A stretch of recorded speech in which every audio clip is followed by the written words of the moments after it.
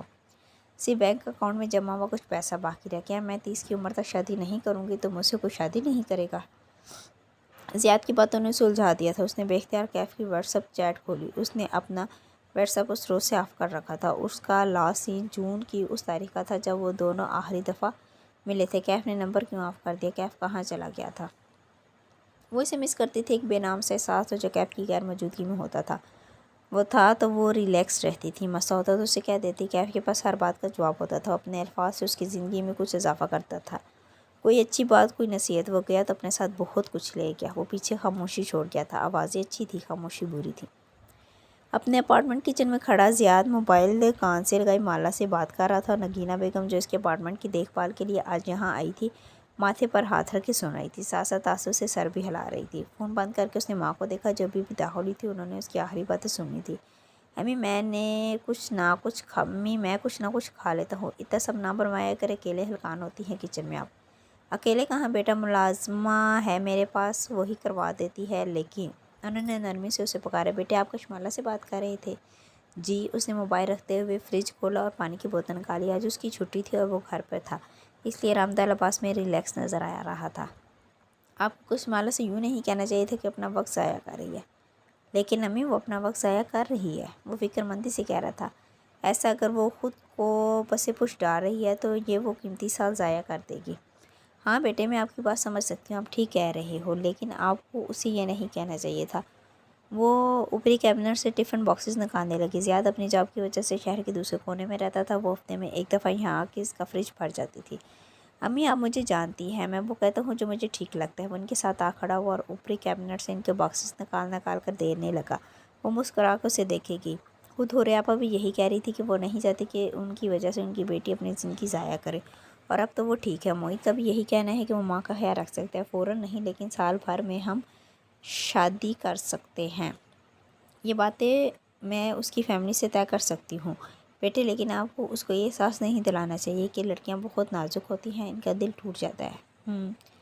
وہ کاؤنٹر سے ٹیک لگائے تھیلیاں کاؤنٹر ٹاپ پر جمائے کھڑا سوچنے لگا۔ اس طرح تو میں اس سے کبھی دل کی بات نہیں کہہ سکوں گا، مجھے ہر بات پہ سوچنا پڑے گا کہ بہت احساس ہے۔ نہیں بیٹے، ایک دفعہ شادی ہو جائے تو میاں بیوی کو ایک دوسرے کی سمجھ آ جاتی ہے کہ دوسرے کا مطلب وہ نہیں ہے۔ یوں ہون پہ آپ کہو گے تو برا لگے گا۔ وہ اب ایک باکس سے کھانا دوسرے میں پلٹ رہی تھی، پھر ڈھکن بند کیا اور سنک کی طرف بڑھی۔ نل کھول کے ہاتھ دھوتے ہوئے انہوں نے اپنی بات جاری رکھی۔ کشمالہ بہت اچھی لڑکی اور اتنے عرصے بعد آپ کسی لڑکی کے لیے مانے ہو، میں تو بہت خوش ہوں۔ لیکن اگر آپ چاہتے ہو بیٹے کہ وہ بھی آپ سے شادی کے لیے رضامند ہو جائے تو آپ کو اس کی حساسیت کا خیال رکھ کے اس سے بات کرنی ہوگی۔ اس کو دکھی کر کے تو نہیں مجبور کرنا شادی کے لیے۔ کیا میں نے اسے دکھی کر دیا؟ وہ فکر مند ہوا۔ نگینہ محبت سے اس کے کندھے پر ہاتھ رکھا۔ اس کو کال کر کے اسے معذرت کر لینا، آپ نے اس کو محبت سے بیاہ کر لانا ہے۔ ایک نئی زندگی کی شروعات دل دکھانے سے نہیں ہونی چاہیے۔ زیاد مسکرا کے ان کے ہاتھ پر ہاتھ رکھا۔ تھینکس امی، میں اسے سوری کر لوں گا اور آئندہ بھی خیال رکھوں گا کشمالہ کا دل میری وجہ سے نہ دکھے۔ آپ بتائیں آپ کی ملازمت ٹھیک کام کر رہی ہے؟ بس گزارا کر دیتی ہے، پتہ نہیں کیوں ایک بازو میں درد رہنے لگا ہے۔ وہ بار بار اپنے بازو اور گردن کو دبا کے کہہ رہی تھی۔ زیاد چونکا۔ اپائنٹمنٹ لوں؟ نہیں بیٹے، یہ درد مجھے بیماریوں کے درد نہیں لگتے، بس ہمارے رشتہ داروں کی نظریں ہیں، خود ہی ٹھیک ہو جائیں گے۔ وہ مسکرا کے اب ٹفن کے فریج میں رکھ رہی تھی۔ اتنے عرصے بعد بلاخر کشمالہ کی صورت میں ان کے گھر میں خوشیاں آنے لگی تھی۔ ہر ماہ کی طرح نگینہ بیگم بہت خوش تھی۔ انہوں نے تبھی سے سوچنا شروع کر دیا تھا کہ بری کیسے اور کب بنانی ہے، فنکشن کہاں رکھیں گی، کس کو بلانا ہے کس کو نہیں، بس کشمالہ مان جائے۔ وہ گھر آئی تو چپ چپ سی تھی، دل اداس نماز ہو رہی تھی۔ وہ ان پر ایک نظر ڈال کر لان میں آ گئی۔ کارٹ چیئر خالی تھی۔ دل چاہا سلیم سے کہے کہ اس کرسی کو ہٹا دے، جب اس پہ بیٹھنے والا ہی موجود نہیں تو کیا فائدہ، لیکن پھر بھی نہیں کہا۔ سوچا ماہی صفورہ کو کال ملا کر ان سے پوچھے کہ کیا وہ بوڑھی ہو رہی تھی، لیکن نہیں پوچھا۔ آج ماں کے سارے کام کرتے ہوئے اس نے ان سے بھی زیادہ بات نہیں کی۔ دل بہت برا ہو رہا تھا۔ وہ چپ چاپ سر لپیٹ کے سونے لیٹ گئی۔ نیند نہیں آ رہی تھی لیکن وہ آنکھیں بند کیے لیٹی رہی۔ یہ احساس کہ وہ اپنی زندگی ضائع کر رہی ہے بہت دل ڈبو دینے والا تھا۔